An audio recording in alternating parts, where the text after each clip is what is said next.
Parliamentarians debate the possibility of a permanent voter registry. The opposition calls for the government to address more pressing issues, and a local nonprofit tries to curb the number of traffic fatalities on a family island. Good evening, everyone. I'm Leah Cooper with your JCN News for this Monday, December 7th. Parliamentarians debating an amendment on the Parliamentary Registration Act to implement a continuous register.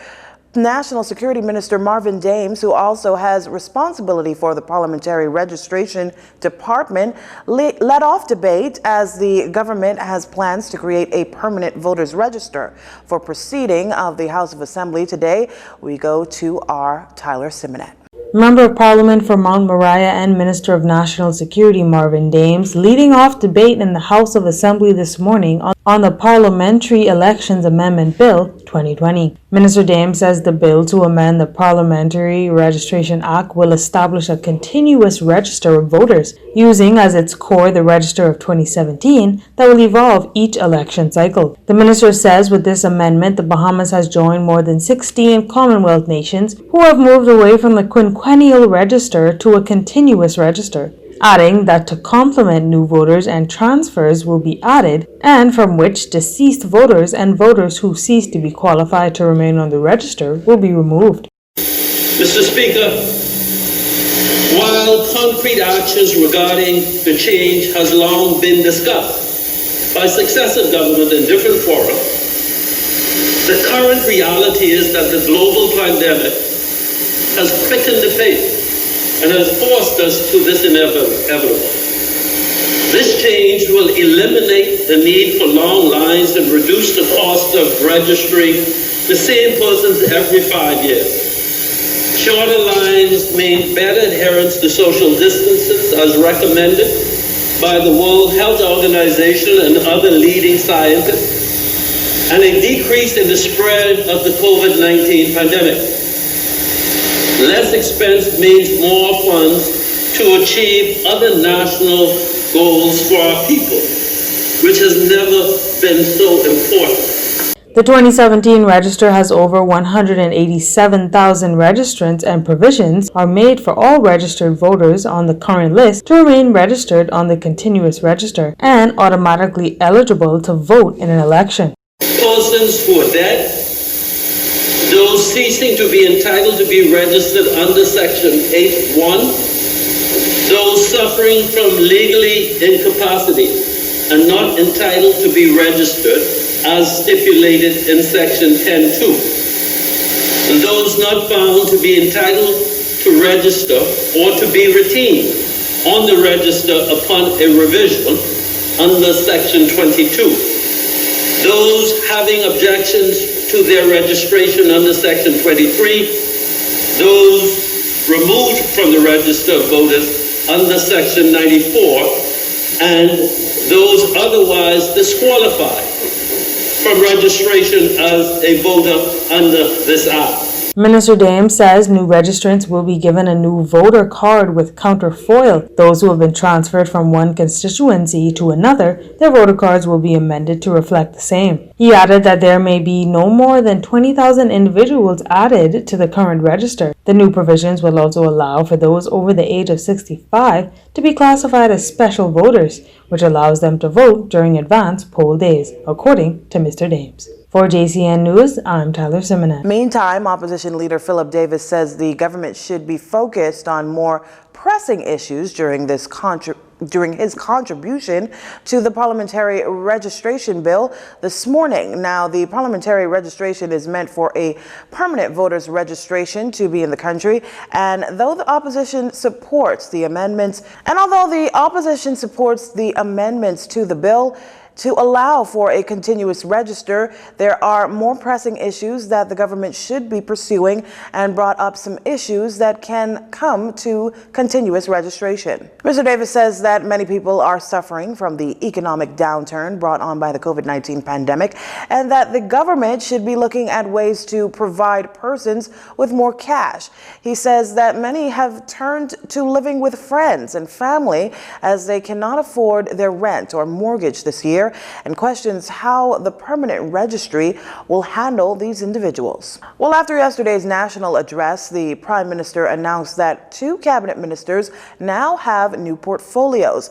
Both have now taken on the mammoth task of economic recovery in the face of the COVID-19 pandemic. Here's Lissy Bastian with the story. This economy will recover, and that's according to Prime Minister Dr. Hubert Minnis after he announced a team of experts, financial experts that is, he says will work to get Bahamians back to work as quickly as possible. During his televised national address yesterday, Dr. Minnis announced Minister of Public Works Desmond Bannister as the Deputy Prime Minister and Senator Kwesi Thompson as the new Minister of State for Finance. Dr. Minnis says these men join a core economic team whose focus during the remainder of this term is job creation and economic recovery. The Prime Minister will stay on as the substantive Minister of Finance, along with the new portfolios for the Minister of Public Works and Minister of State for Finance. Dr. Minnis also announced the appointment of a special advisor in the office of the Prime Minister, Nathaniel Bennaby Jr., the first Bahamian to be appointed Managing Director and Chairman of the Board of RBC, Royal Bank Bahamas Limited, who will help to drive recommendations made by the Economic Recovery Committee and to focus on the ease of doing business. Also on this team will be Financial Secretary Marlon Johnson and Kenneth Kerr, who both served as co-chairs of the Economic Recovery Committee, and former Governor of the Central Bank, Wendy Craig. My economic and financial team will meet regularly to help chart and guide our economic recovery. We will augment this team as necessary with individuals and experts from across the economy, including various members from the Economic Recovery Committee.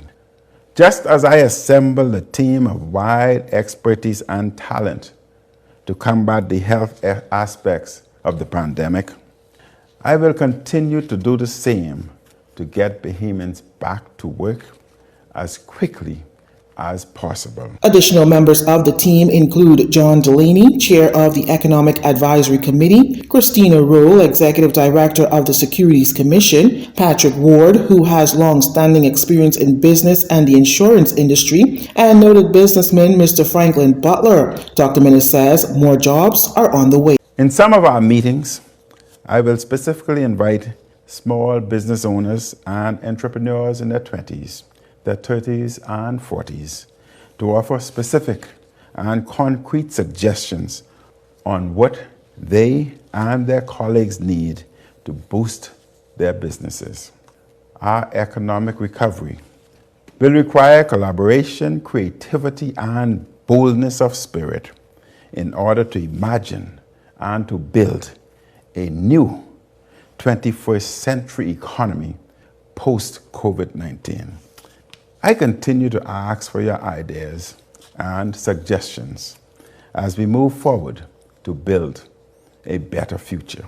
The Prime Minister says in short order his government will table the 2020 Fiscal Strategy Report, which will highlight its strategic priorities with respect to revenue collection, spending, and financing over the upcoming budget and the medium-term horizon. For JCN News, I'm Lissy Bastian. As the new Minister of State for Finance, Senator Kwesi Thompson, in a statement last night, says he's humbled to be chosen by the Prime Minister to assume the role at the Ministry of Finance. Senator Thompson says he does so at a time of great domestic and global turmoil because of Hurricane Dorian and the coronavirus pandemic, adding that he remains grateful to God for the opportunity to serve and humbly asks for the support and prayers of the Bahamian people. He says he will serve to the best of his ability and by the grace of God.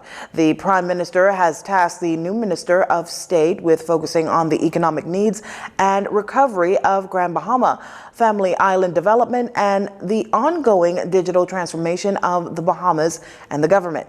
Senator Thompson says as Minister of State for Finance, he intends to focus on the revitalization, development, and full recovery of Grand Bahama and the Family Islands as a part of the National Recovery Strategy. In addition, the National Recovery will rely on the use of innovation and new technologies to drive the expansion of the economy. He adds that some of these areas are the government's digital transformation, cashless initiatives, ease of doing business, digitizing the investment process, promoting the digital economy and e-commerce development. He also says he intends to work closely with the competent team of experts and professionals who have been providing policy advice and administrative support throughout the administration and long before.